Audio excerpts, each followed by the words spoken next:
semuanya, balik lagi di Ngampus di Luar Negeri Series episode kedua.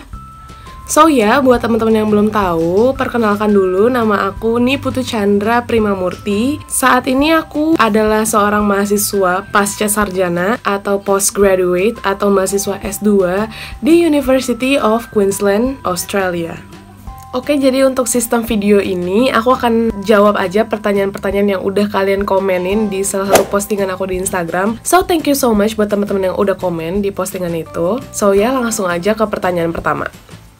Pertanyaan pertama itu ada dari Cendana, mau nanya sebelumnya Kak Tutu S1-nya di mana, terus untuk proses apply beasiswa segala macam pas udah lulus apa dari kapan gitu. Makasih Kak. Oke, untuk S1-nya di mana? Aku S1 itu di Universitas Indonesia. Aku ambil jurusannya Kesehatan Masyarakat, peminatannya manajemen rumah sakit. Jadi aku dulu FKM UI manajemen rumah sakit. Terus untuk proses apply beasiswa segala macamnya mulai dari kapan? Jadi aku kuliah di FKM UI itu thank God, itu aku mendapatkan kesempatan kuliah cuma 3,5 tahun. Nah, waktu bulan Januari, 11 Januari itu aku selesai sidang, dan besoknya tuh aku udah selesai yudisium juga. Jadi setelah itu bener-bener selain aku mempersiapkan kebaya dan embel-embel wisudanya, itu juga aku udah mulai googling, udah mulai aware lah apa aja yang harus aku siapkan untuk aku lanjut S2 di luar negeri. Intinya bisa dibilang aku mulai persiapan itu semenjak aku selesai yudisium itu, which is sekitar 12 Januari 2016. Itu aku udah mulai fokus persiapan untuk lanjut kuliah di luar negeri.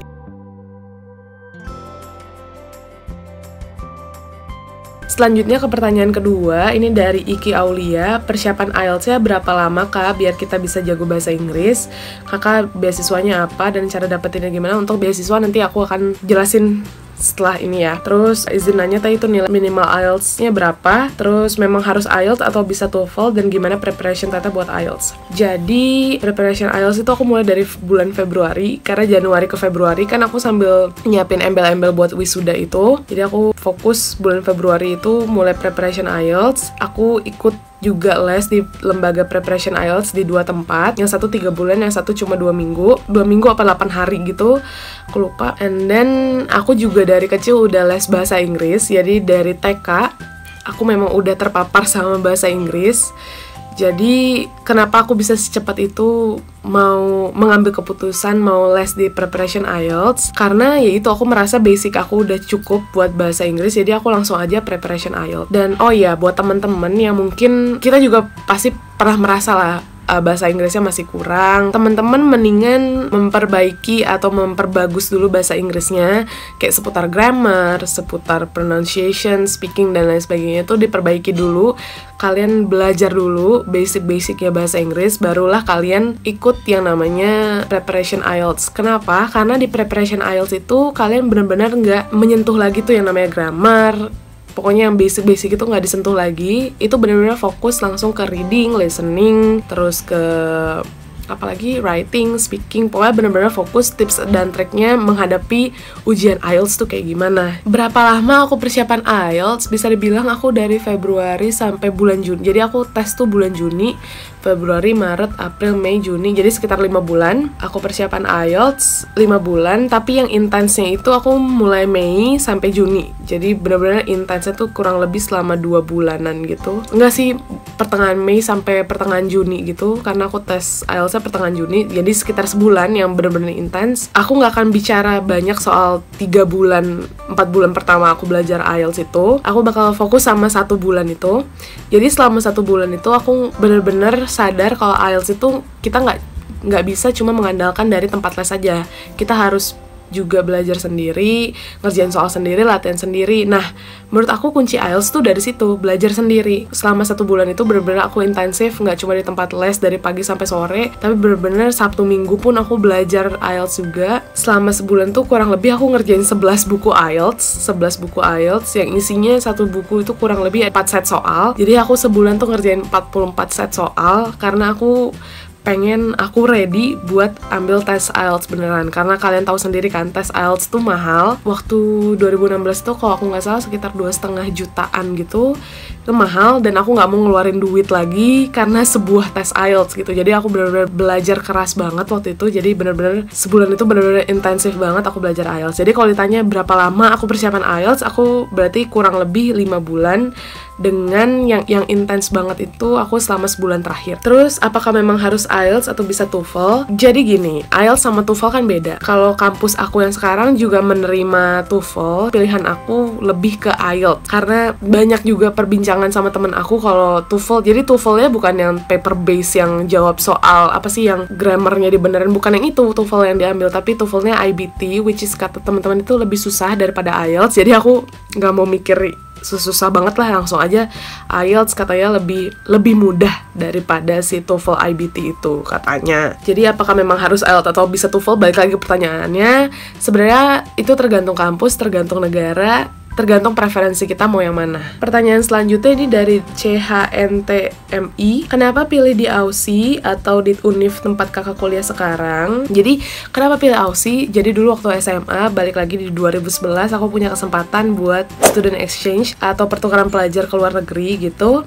Selama 1 bulan aku stay di Melbourne, Aussie, dan dari situ aku mulai janji sama diri aku sendiri bahwa aku akan balik lagi ke Australia, entah itu untuk liburan atau untuk sekolah. Pokoknya yang jelas aku udah janji sama diri aku sendiri aku akan balik lagi ke Aussie. Terus kenapa University of Queensland? Sebenarnya awalnya itu nggak cuma UQ yang jadi pilihan aku, ada beberapa kampus lah ya yang jadi pilihan aku. Long story short, akhirnya pilihannya jatuh ke UQ karena letaknya di Brisbane. Setahu aku waktu itu nggak banyak orang Indonesia yang ada di situ. Bukan berarti aku nggak mau ketemu orang Indonesia, bukan berarti kayak gitu. Tapi tujuan aku kuliah ke luar negeri itu selain aku pengen dapat pengalaman baru, aku juga mau memperbaiki dan improve my English gitu biar better.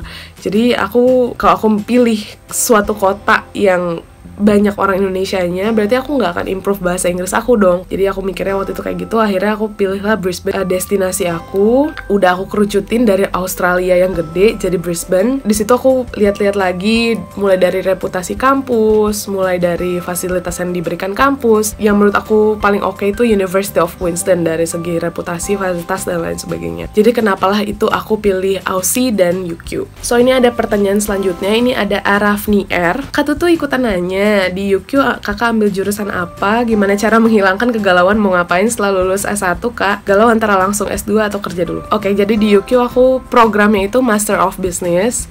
Nah di Master of Business ini kayak di FKM UI, jadi ada kayak peminatannya lagi gitu. Nah bisa dibilang peminatan aku itu marketing, dan aku juga ambil information system. Jadi aku bisa double major gitu di Master of Business ini. Terus gimana caranya menghilangkan kegalauan mau ngapain? Jadi sebenarnya gini, dulu aku mulai dari semester 6 itu kan udah mantep tuh mau lanjut S2, dan tak dapat dipungkiri lah yang ngelihat teman-teman udah mulai kerja, udah mulai punya penghasilan sendiri, itu aku juga sebenarnya sempat goyah. Cuma apa ya, bisa dibilang ngelihat teman-teman udah kerja, udah punya gaji sendiri tuh bisa dibilang godaan terbesar buat aku waktu itu kayak gitu. Jadi bener-bener aku apa ya, kalau kata dosen aku tuh itu butuh berkorban lah istilahnya ya buat mau fokus sama satu hal. Dan aku juga tipe orang yang nggak bisa melakukan 2 hal sekaligus. Maksudnya 2 hal yang besar, for example kerja sama nyari, aku sadar aku nggak akan bisa kayak gitu. Jadi bener-bener aku di situ memutuskan untuk nggak kerja dulu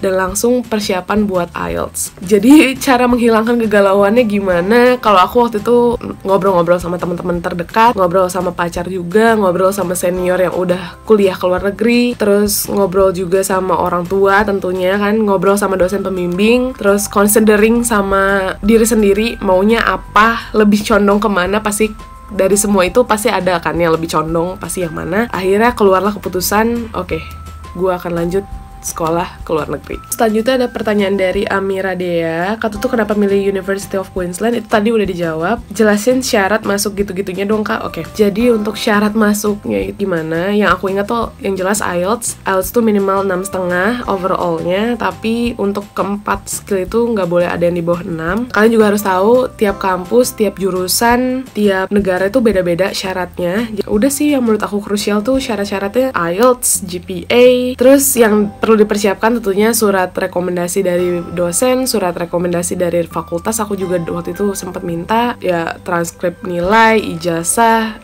sertifikat IELTS. Udah sih, aku seingat aku itu doang yang harus aku siapin waktu itu buat apply ke UQ. Oke, ini ada pertanyaan selanjutnya dari Monica Sundawat. Kak tuh mau nanya dong, jadi apakah Kak tuh kuliah di UQ dapat beasiswa? Beasiswa apa ya Kak? Dan gimana sih caranya? Berapa skor IELTS yang harus dipenuhi? Tadi udah aku jawab ya. Jadi yang pertama, jadi apakah Kak tuh kuliah di UQ dapat beasiswa? Iya, aku kuliah di UQ itu dapat beasiswa. Beasiswa ini diberikan langsung dari fakultas aku, yaitu Business Economic and Law. Jadi kalau misalnya di UQ itu bisnis, ekonomi sama hukum itu jadi satu, jadi BEL, kita singkat aja BEL.